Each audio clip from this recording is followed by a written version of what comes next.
My girlfriend destroyed my gaming PC for a viral prank video. She laughed. "It's just a toy, grow up." I didn't yell, I just sold her designer bags to buy upgrades. Her scream when she opened her closet to find receipt stubs instead of purses. Original post: I, 26 male, built my gaming PC 3 years back. Took me months of research, saving, picking every single component. RTX 3080 when they were impossible to get. Ryzen 9 5900X. 32GB Corsair Vengeance RAM. Custom water cooling loop that I designed and installed myself. Custom cables. The whole thing cost around $3,200 in parts. It wasn't just for gaming. I'm a software developer. I use that machine for work, code compilation, running virtual machines, testing. It's how I make my living. My girlfriend, 24, and I have been together 2 years, living together for the past 6 months. Split rent 50-50. She works in social media marketing, constantly trying to grow her Instagram and TikTok. Has maybe 2,000 followers. Always talking about going viral, becoming an influencer, quitting her job to do content full-time. I came home from the gym, walked into my office, my PC was destroyed, tower on its side panel cracked off, components scattered across my desk. Water cooling liquid everywhere. Blue fluid all over my desk, my keyboard, dripping onto the floor. The GPU was bent at an angle. Motherboard had visible damage, RAM sticks scattered. The custom water cooling loop I'd spent weeks perfecting was just gone, destroyed. My girlfriend was standing there holding her phone, recording me. Surprise, she was grinning. Actually grinning. I couldn't process it, just stared. It's a prank for my channel. She was still filming. "Oh my God, your face right now, this is perfect. This is going to blow up." I looked at the destruction. At her. Back at the destroyed components. "You destroyed my computer. It's a prank, babe. Relax." She was laughing. "I'll help you clean it up. It'll be fine. This is $3,000. She waved her hand. "Oh, come on. It's just a computer. You're way too obsessed with it anyway. Maybe this is good for you. You can actually touch grass for once. This is my work computer. You have a laptop, you'll be fine." She was still recording. "Come on, don't be boring. React. This is content." I looked at her for a long moment. "You need to leave." Her smile faltered. "What?" "Go stay somewhere else. For a few days." "Are you serious right now? It's a joke. You destroyed $3,000 of my property for a video. I need you to leave before I say something I'll regret. This is my apartment too. You can't just kick me out." "I'm not kicking you out. I'm asking you to give me space. Go to your friend's place. A few days." "Oh my God, you're such a baby." She finally lowered her phone. "It's a toy. Grow up. This is exactly why I made this video. You need to get your priorities straight. It's just stuff. Leave. Now." Something in my voice must have registered because she grabbed her bag and stormed out. Slammed the door so hard the walls shook. I sat down next to my destroyed PC. Just sat there looking at it. 3 years of work. $3,000 in parts. Months of careful assembly. The satisfaction of building something myself. Gone because she wanted TikTok views. Then I noticed her closet door was open. Her designer bag collection. She has 8 of them. Louis Vuitton, Gucci, Prada, Coach. She treats them like they're sacred. Posts about them constantly. Treated myself to this Gucci. Saved up for this LV. Always bragging about them. Always showing them off. I pulled out my phone and started researching. Louis Vuitton Neverfull, she paid $1,400. Resale around $900. Gucci Marmont, she paid $2,200. Resale, maybe $1,300. Prada Galleria, she paid $2,400. Resale, probably $1,500. Coach Tote, maybe $300. The others were in similar ranges. Found a consignment store downtown that buys authentic designer bags. Takes 30% commission but pays immediately. Cash or check. I started loading bags into my car. All 8 of them. Every single one. The woman at the consignment store examined each bag carefully, checked authenticity, inspected stitching, hardware, serial numbers, made offers on each one. Total payout $7,200. I took a check, went straight to my bank, opened a new savings account she doesn't have access to, deposited the full amount. Then I went to the computer store. New build, better than before. RTX 4080, Ryzen 9 7950X, 64GB RAM instead of 32, 2TB Gen 4 NVMe SSD. Better water cooling system. Better case. Came to about $4,300. Used some of the remaining money for a Herman Miller chair I'd been wanting. Nice new monitor, some other upgrades. Spent the next day and a half rebuilding. My friend came over, helped me assemble everything. By the end, I had a better setup than I'd ever had. I took all the receipts from the bag sales, each one showing what I'd sold and for how much. Put them in her closet. Each receipt placed exactly where a bag used to sit. Just paper showing what was gone and what I'd gotten for it. She's been texting asking when she can come home. I've been saying soon and not much else. She's coming back tomorrow morning. Update 1. She came back. Used her key. I was at my desk working, new PC running perfectly. Oh, so you're talking to me now? She dropped her overnight bag on the couch. I cannot believe you made me stay at my friend's place for 3 days over a stupid prank. Do you know how uncomfortable her couch is? I barely slept. I kept typing. Didn't turn around. Really? The silent treatment? What are you, 12? She walked toward the bedroom. I need to change. I have a content planning meeting with some brands this afternoon and I need my... Then I heard it. The scream. Where are my bags?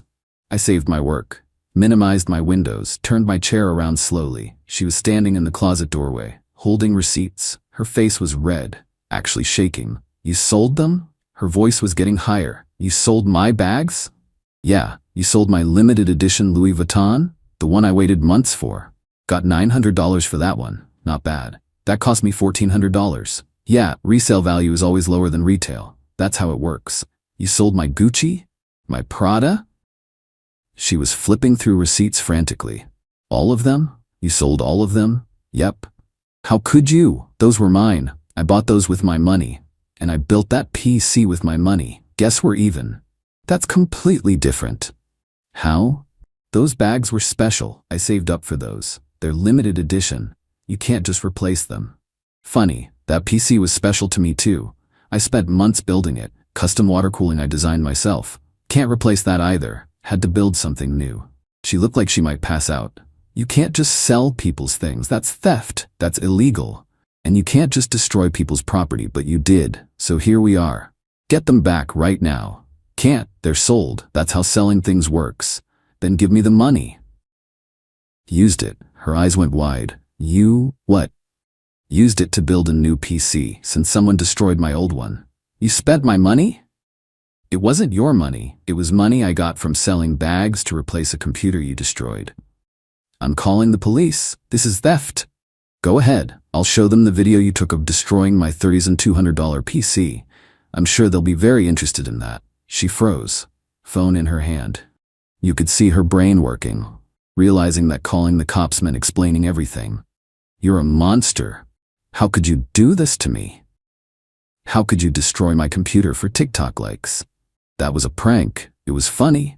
Destroying $3,000 of someone's property isn't funny. It's vandalism. It was a joke. You're supposed to laugh. Did you pay for the computer you destroyed? What? Simple question. Did you pay for any of it? It's not about, did you contribute to buying or building it? No. But then you destroyed something that wasn't yours and that you couldn't afford to replace.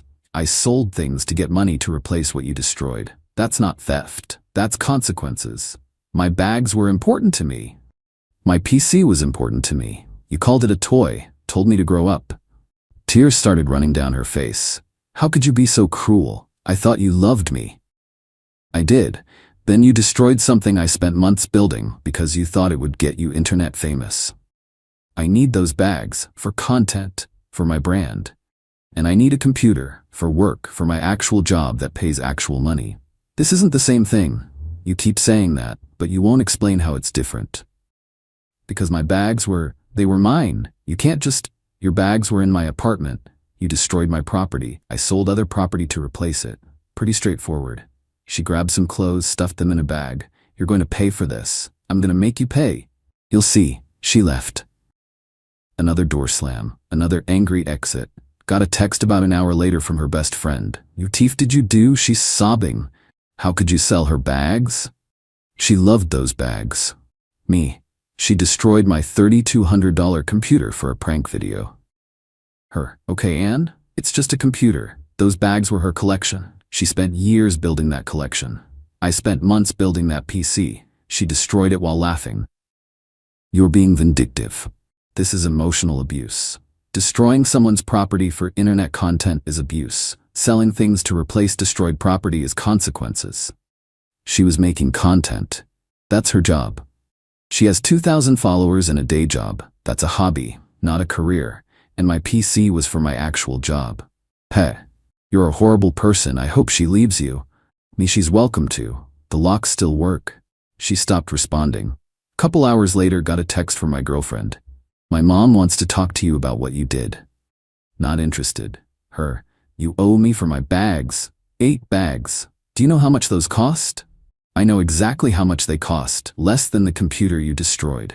Even at resale value, I got $7,200. Your little prank cost me $3,200. So actually, you still owe me. That's not how this works. That's exactly how this works. You destroy my stuff, I replace it. You want your bags back? Build me a time machine so you can undestroy my PC. I'm gonna sue property in my apartment for those weren't your bags. That wasn't your computer. Am done with you. Okay. She didn't respond after that. Radio silence for the rest of the day. Update 2. Her mom called me. I let it go to voicemail. The message was something else. How dare you? Those bags were gifts from her grandmother. You stole from my daughter. This is criminal theft. I'm getting a lawyer. You better call me back right now or you'll be hearing from my attorney. You have until tomorrow to return every single bag or replace them with new ones. Interesting. Her grandmother is very much alive and definitely didn't buy her 8 designer bags. She bought all of them herself. Posted about each purchase. Treated myself. Finally saved enough. Every single one documented on her Instagram. Deleted the voicemail. Next morning my girlfriend showed up. With her mom this time. Her mom looks exactly like you'd expect. Highlighted hair, Lululemon everything. That energy that says she's used to getting what she wants. I opened the door. They pushed inside before I could say anything. Where's my daughter's property? Not a question, a demand. Which property are we talking about? Her bags. The ones you stole. Didn't steal anything, sold items that were in my apartment. Those were hers. The computer she destroyed was mine. My girlfriend cut in. Mom, he sold them. He sold all of them. He got like $7,000. $7,000? Her mom's eyes went wide. You're giving her that money right now? Nope. What do you mean no? I used it to replace the computer your daughter destroyed. That's what I sold them for. You had no right to touch her things. She had no right to destroy mine, but she did it anyway.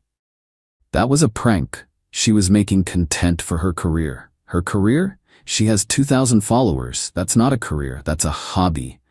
She's an influencer. She's a social media marketing coordinator at a small agency. Influencing is what she does on weekends when she's not working her actual job.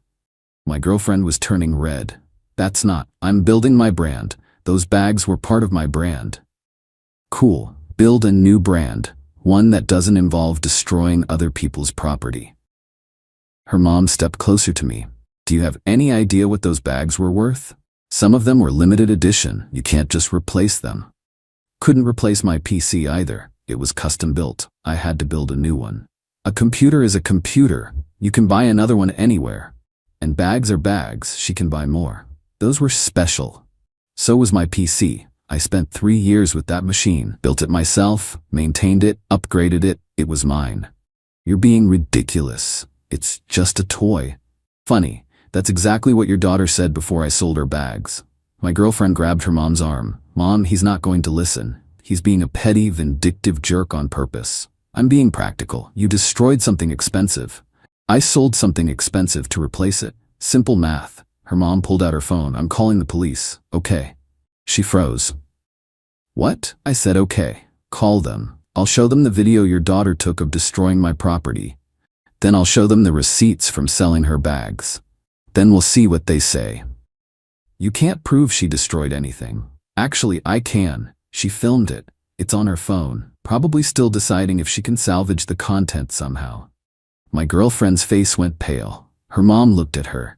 You have video of you breaking his computer? It was for a prank, Mom. It was supposed to be funny. I was going to get so many views. And now it's evidence, I said. So yeah, call the cops. Please do. They didn't. Her mom tried a different approach. You're destroying my daughter. She's devastated. She can't eat. She can't sleep. This is abuse. She destroyed my property while laughing and filming my reaction. I sold her property to replace mine. If that's abuse, what do we call what she did? That was different. How? Because she's a girl. You're a man. You should be the bigger person. I am being the bigger person. I didn't press charges for destruction of property. I didn't sue her. I just replaced what she destroyed using available resources. You stole her bags. She destroyed my computer. We went in circles like that for another 10 minutes. Finally, her mom grabbed my girlfriend's arm. Come on, honey, this person isn't worth your time. We'll figure this out. I want my bags. I know, sweetie. We'll get them back, or we'll make him pay for new ones. They left. Got a text an hour later. My mom's lawyer says what you did is theft and conversion of property. You have to pay me back, like $10,000 for all my bags. Me. Your mom's lawyer should explain that you committed criminal mischief first. Destruction of property. What I got from your bags doesn't even cover what you destroyed when you factor in the time I spent building it.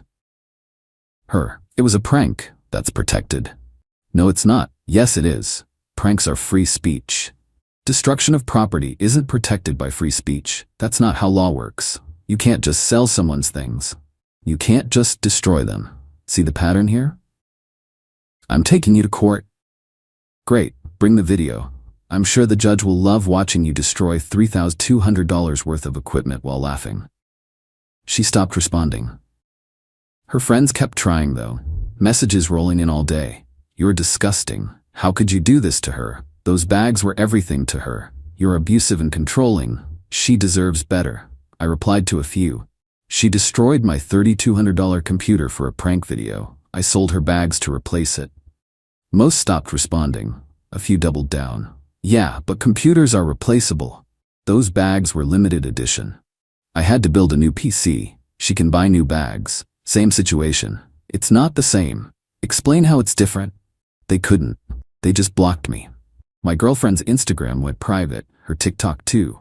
Then she deleted all her recent posts, the ones about bags, about her collection, about being a luxury lifestyle influencer. That was 2 days ago. Haven't heard from her since. Final update. She showed up one more time, with a cop. Not to arrest me. The cop explained he was there for a civil standby, basically just supervising while she got her stuff. He looked like he'd rather be literally anywhere else. Those designer bags he sold were mine, she told the cop immediately. He stole them and sold them without my permission. The cop looked at me, tired eyes. Sir? I sold bags that were in my apartment to replace my computer that she destroyed.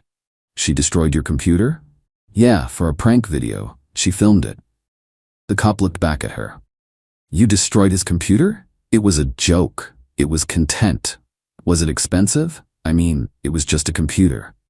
How much? The cop asked me. About $3,200. I built it myself over several months. His eyebrows went up. And you destroyed this for a video? It was supposed to be funny. It was supposed to go viral. Did it? That's not the point. How much were the bags worth? He was looking at me now. She paid over $10,000 for all of them. I got $7,200 at resale. The cop turned back to her. So let me get this straight. You destroyed $3,200 of his property. He sold $7,200 of yours to replace it. And you're calling this theft? Yes, those were my bags. And the computer was his property. The cop rubbed his face. Ma'am, I'm gonna be honest. If you push this, you're opening yourself to criminal charges. Destruction of property, criminal mischief. What he did looks like restitution. You want my advice? Get your remaining stuff and move on. But he stole. He sold property in his residence to replace property you destroyed. That's not theft, that's consequences. The cop looked at his watch. You've got 20 minutes to get your stuff. I'm not standing here all day. She looked like she wanted to argue more. The cop's expression made it clear he was done. She started grabbing things, clothes, toiletries, books, threw them in boxes. The cop helped her carry them to her car. I think he just wanted this over with. Before he left, he handed me his card. You got documentation of all this? Photos of the destroyed PC, receipts from selling the bags, receipts from the rebuild. Good. Keep it. If she tries anything else, call. Reference this incident. My guess is this is done, but people surprise you. He left, got a text maybe an hour later. I hope you're happy. You ruined my life. Me, you destroyed my computer and laughed about it. We both made choices. Her, I can't replace those bags. Some of them were limited edition. Do you understand that? I can't replace that PC either. It was custom built over months. Had to build something new. Same as what you'll have to do. It's not the same thing. You keep saying that. Still haven't explained how. Because my bags were valuable. They appreciated. They were an investment. And my PC was a tool I used to make money. Also an investment, probably more practical than yours. You're horrible. I can't believe I wasted 2 years with you. Me, feelings mutual. At least I learned something. Don't date people who think destruction of property is content. She blocked me after that. Her friends tried a few more times over the next couple days. Variations of the same thing. How terrible I am, how I'm petty and cruel, how those bags meant everything to her. I stopped responding. What's the point? Her Instagram stayed private. Her TikTok stayed private. Then she deleted both and started fresh accounts under a different name. 0 followers, no content, just gone. Heard from mutual friends she's living with her mom. Her mom is apparently still talking about legal action. But nothing's happened, because we both know how that would actually go. I thought about pressing charges, criminal mischief, destruction of property. But honestly, I got my restitution, built a better setup. She lost her bag collection. We're done. Is it fair? Yeah, I think it is. She destroyed something I valued while laughing for internet points. Told me to grow up when I got upset. Expected 0 consequences. Got consequences instead.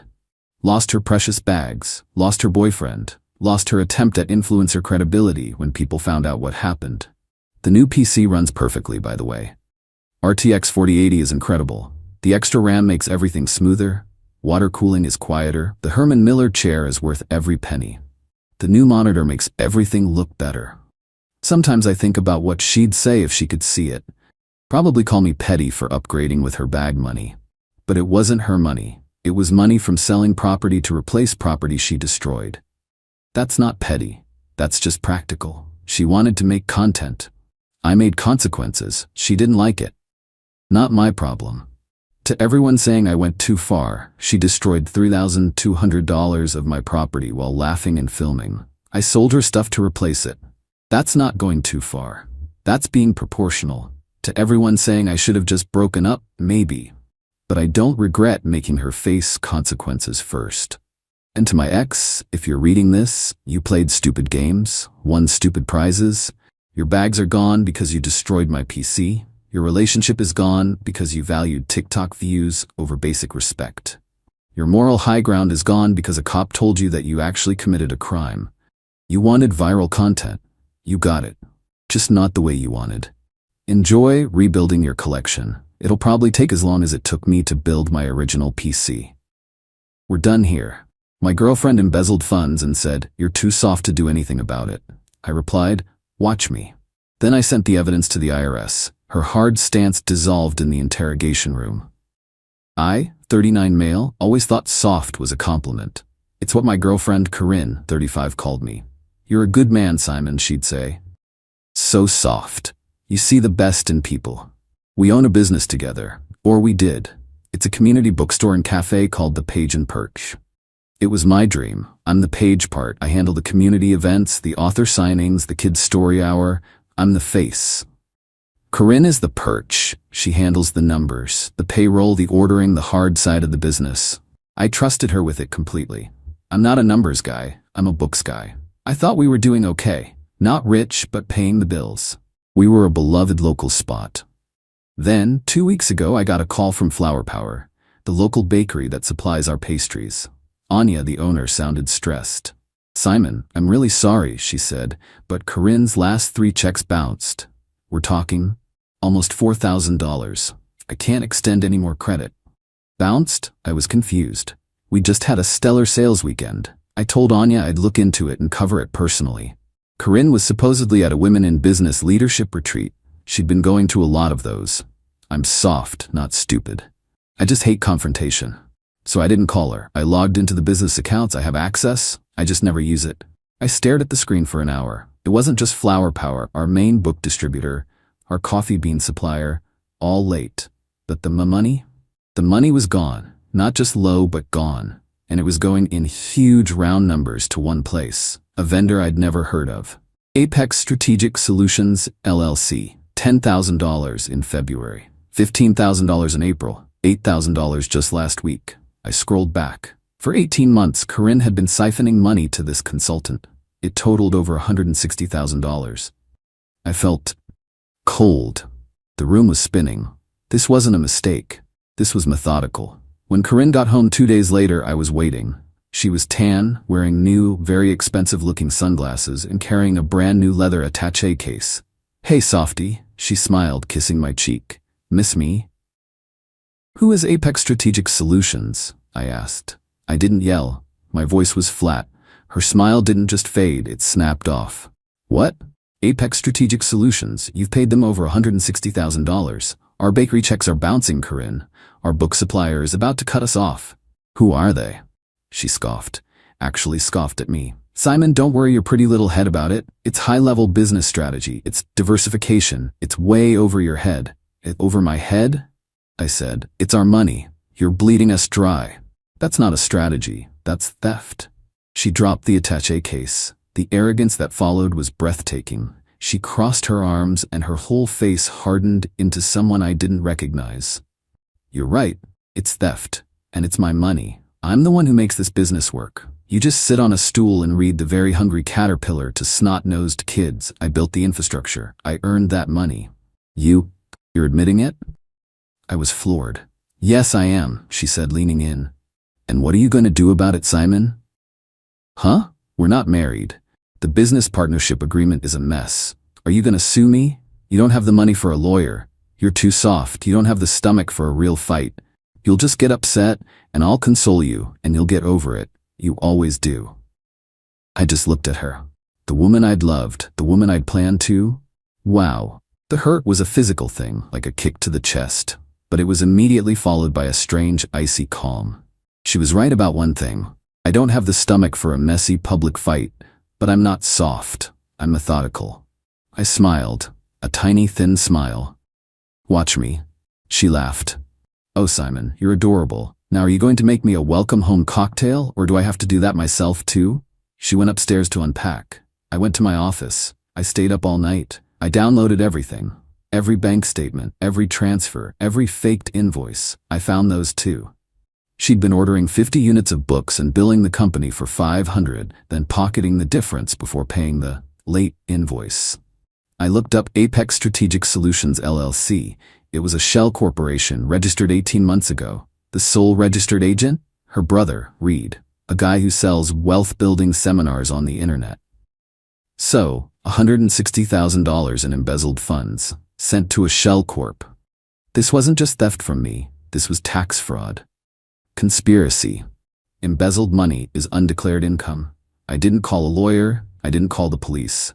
I went to the IRS website, I downloaded Form 211 application for award for original information, the whistleblower program.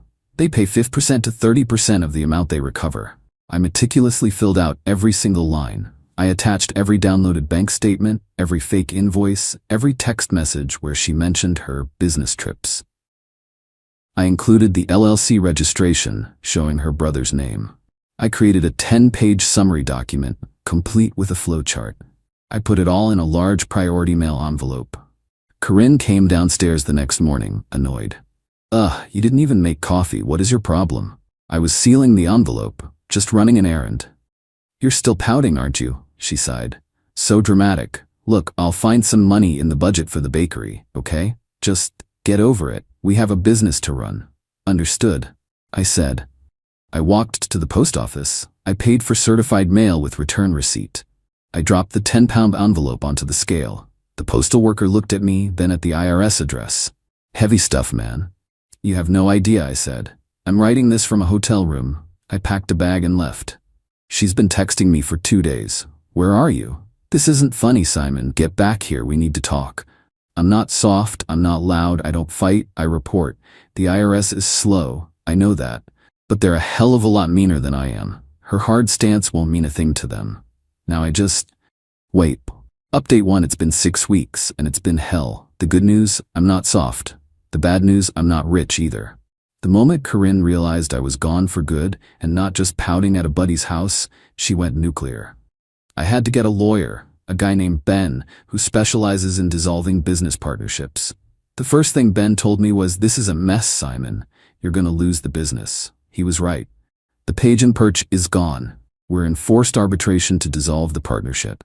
The assets are frozen, the doors are locked, the community is heartbroken. That hurts more than the money. I lost my dream. That's the realistic L I had to take. I'm living in a tiny, depressing one-bedroom apartment above a laundromat. The legal fees are eating my savings alive. Corinne, meanwhile, is still in our beautiful, jointly leased townhouse, and she's thriving. Or at least, she's acting like it. Her lawyer, who she's paying with my stolen money, is a shark. Their claim? That I am the one who mismanaged the business. That my vanity projects, that's what she calls the free kids story hour and the local poetry slams, were financially irresponsible and I drove the company into debt.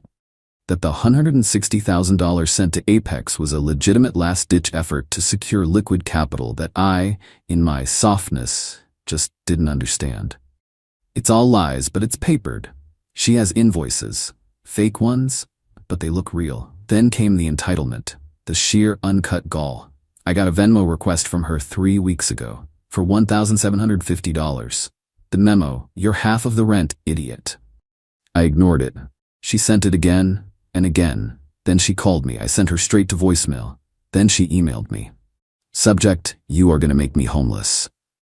Simon, I don't know what kind of sick, vindictive game you're playing, but you are still 50% liable for the lease on this townhouse. Your refusal to pay your half is a breach of contract. I am a single woman, and you are trying to make me homeless out of spite. If you don't send your half by the 1st, I'll be taking you to small claims court. Grow up. I just stared at the email. She's sitting on $160 of my money, and she's shaking me down rent. My lawyer told me to ignore it. The lease is a civil matter that will be bundled with the dissolution. But the nerve. Then last Tuesday, the unpredictable subplot showed up. Her brother, Reed, the CEO of Apex Strategic Solutions.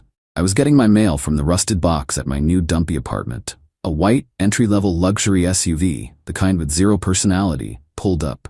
Reed got out. He's exactly what you'd picture. 2 white teeth, blazer with sneakers, slicked back hair. "Simon, right?" he said, like we were meeting at a mixer. "Reed, we haven't been formally introduced." "I know who you are," I said, holding my junk mail like a shield. "Yeah, look," he said, walking closer. He was trying to be intimidating, crowding my space. "I think you've gotten in a little over your head here. You're a books guy. I get it, you're emotional, but this lawsuit, it's not smart. Get away from my apartment, Reed." He laughed, a short, barking sound. "See, that's what I'm talking about. You're playing hardball, and you're not a hardball player. You're soft. My sister, she's emotional, but I'm not. I'm advising you as a friend to drop this. Sign the business over to Corinne. Take the little payout she's offering. This is a hard world, Simon, and you're going to get really, really hurt if you keep pushing this." My hands were shaking. I'm a common man. This guy was threatening me. But Soft Me had his phone in his shirt pocket, recording audio. "Are you threatening me, Reed?" "I'm advising you," he smiled, but his eyes were dead. "It's just advice. Take it." He got back in his car and drove off. I sent the audio file to Ben, my lawyer. Ben smiled. He filed a police report for harassment and intimidation on my behalf. It's just a piece of paper, but it's a start. Then we get the first settlement offer from Corinne's lawyer. It's a joke. I get $10,000, which is less than my legal fees, and I have to sign an ironclad NDA about the business, Corinne, Apex, and Reed. I told Ben to send back a reply. "What should I say?" He asked. "Tell them, no, watch him." Meanwhile, I got a very boring, very thin letter in the mail. It was from the IRS. "We have received your submission, case XXX. We are evaluating the information." The gears are turning. I'm terrified. I'm broke. I've lost my business. This is the hardest thing I've ever done.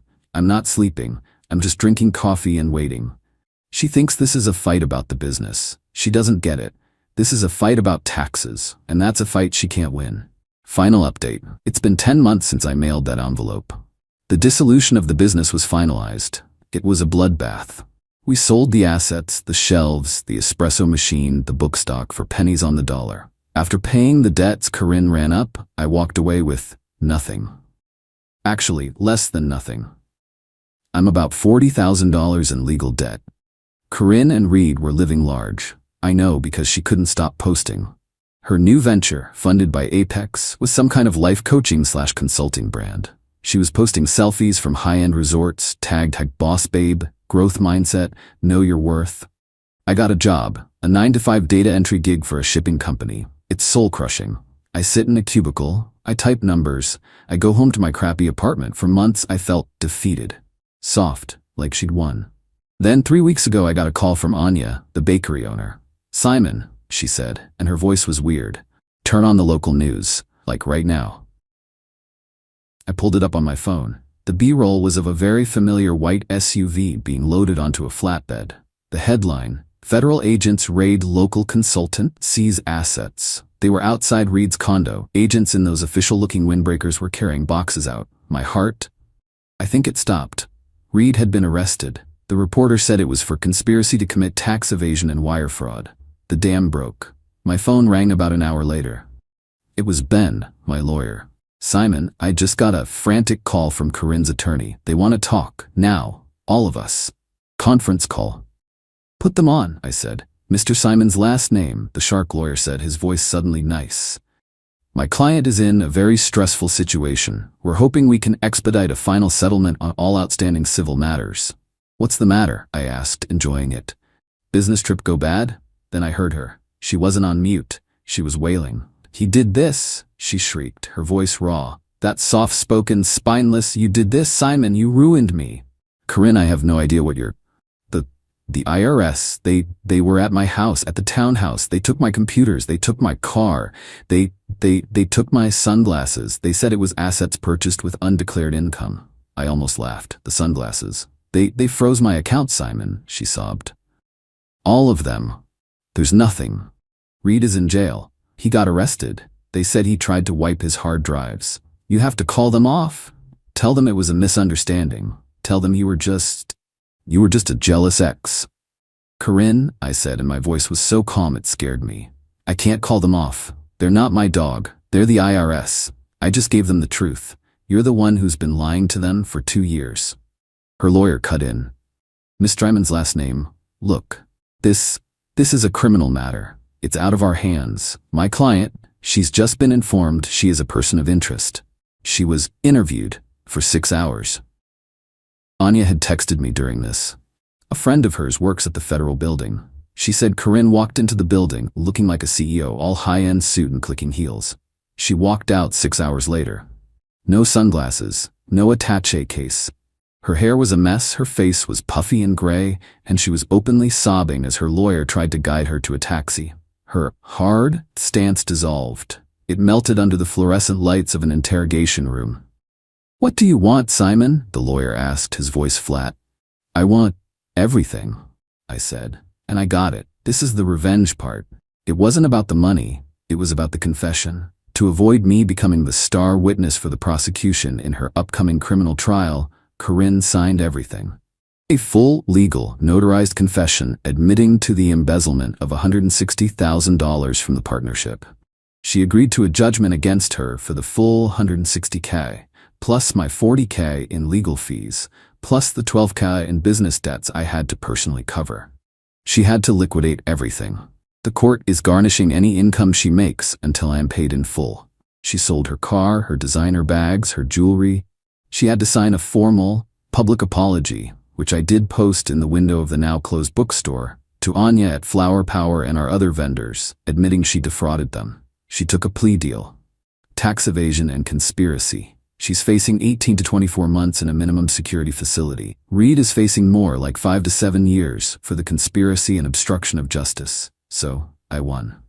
But it feels weird. I'm still in my cubicle.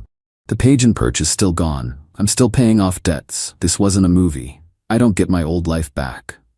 But I got a letter yesterday from the U.S. Department of the Treasury. The IRS recovered the full $160 in back taxes, plus penalties and interest from Corinne and Reed, or what was left of their assets. As per Form 211, I was entitled to my award. A check fell out of the envelope for $24,000. It's not a fortune. It's not FU money. But it's 15% of the hell she put me through. It covers my legal fees. It's a start. She called me soft. She was right, I am soft. But soft is just another word for patient. Soft is what water is, and water can cut through stone. She thought she was a rock. Turns out she was just a brick of cheap concrete, and she just dissolved.